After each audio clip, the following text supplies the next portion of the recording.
Okay, we move from the convection now to smaller wind systems. We looked some last week at air masses, fronts, cyclones, big wind systems, even global scales. Well, there are some smaller wind systems as well. One of them is the sea breeze. You got several of you either living in the Caribbean or down right along Florida's coast.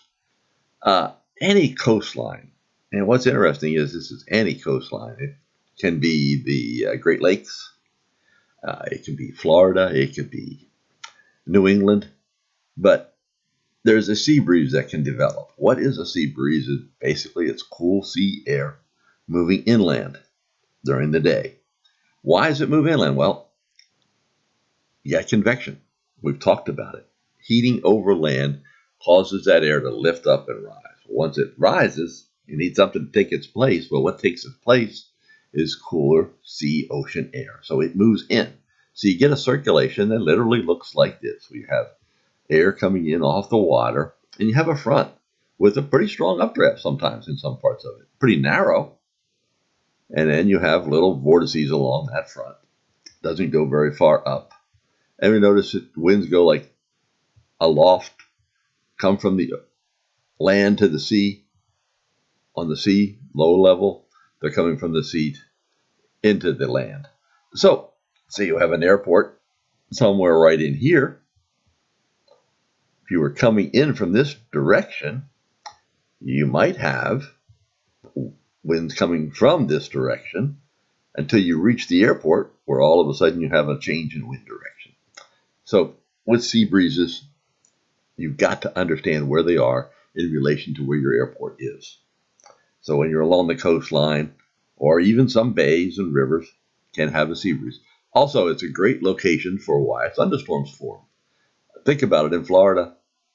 If you have that sea breeze develop, or on your islands, Curacao, whatever, if you get a sea breeze around a part of your island, that's going to be a predominant area where some thunderstorms could develop with time.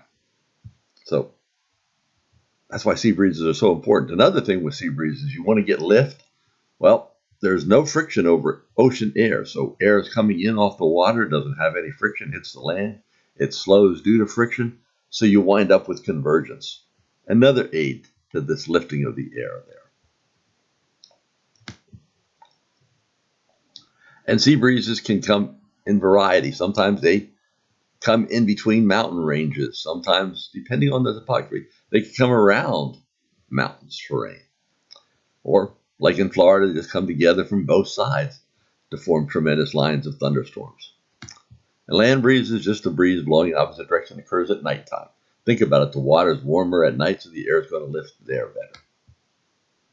Now, mountains have breezes as well, mountain and valley breezes. So, generally, you may have an upslope flow, then have a return flow during the daytime. Think about it. The mountain's heating up faster at the top, probably pulling the air up from the valleys upwards and getting heated and returning it back around. So that's a valley breeze right there. And you can get upslope flow, up valley breezes, return flow aloft. So if you're flying into an airport in the mountains, you've got to understand these small sail breezes because they may influence how your landing pattern would be at an airport. So downslope winds, lee mountain waves. Mountain waves are fun. Take the Appalachians. If you get a strong northwest winds after a cold front passes, the air is pretty stable, really, at the mid-levels because it's got a lot of cold air in it. Doesn't get much convection. So what comes, goes up over the mountain and sinks down into a valley area and up and back up. It literally is a wave, and you'll get more and more of these the further out you get. The stronger that wave amplitude is, the more your turbulence you're going to see, the more changes in direction of wind in the vertical you're going to see. Sometimes mountains actually block it. Sometimes you can get an east flow here in the east side of the mountains that'll block up against the mountain range, won't go over it. And sometimes aloft you can get these breezes that'll bring mountain waves way out.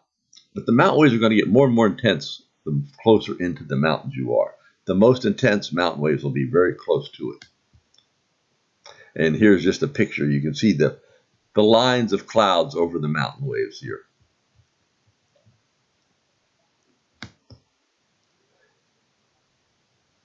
The more knots and speed, the more strength of the mountain waves. Here's a great quote. To appreciate just how strong these lee waves, assume you are attempting to fly horizontally through a typically strong lee wave. And the wave length, 12 nautical miles. Stronger waves tend to be longer. Under these conditions, you would encounter a change in vertical wind speeds. And that change would be plus 1,800 feet per minute to minus 1,800 feet over just 6 nautical miles, half the wavelength. If you're flying, it would be about in 45 seconds. As he terms it, it would be a very memorable ride. So it is something to be always aware of, that when you're flying along, you may run into these. Now, they're going to be stronger at the lower levels than the higher levels, and they're the topopause or in the stratosphere. They're probably not going to be around much. But it's something to be aware of, and you can spot it in the way the clouds look, because you'll see one cloud pop up, then a dry area with clear skies, then another cloud pop up. So if you're coming in towards the mountain, know that when you hit that first cloud range, if you're below it, you're going to be probably start to bounce, and you're going to get harder and harder bounces as you get closer to the mountains.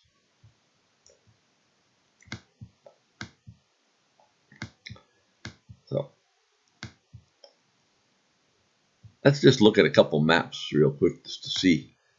There's not much in the way of what's going on right now to say, oh, you're going to have a strong lee wind or whatever anywhere. Eventually, there may be some setup out here in Oregon, but right now with this big high pressure sitting up over Canada here, low pressure, what's left of Delta coming north, warm front along here. You can see the warm air coming up.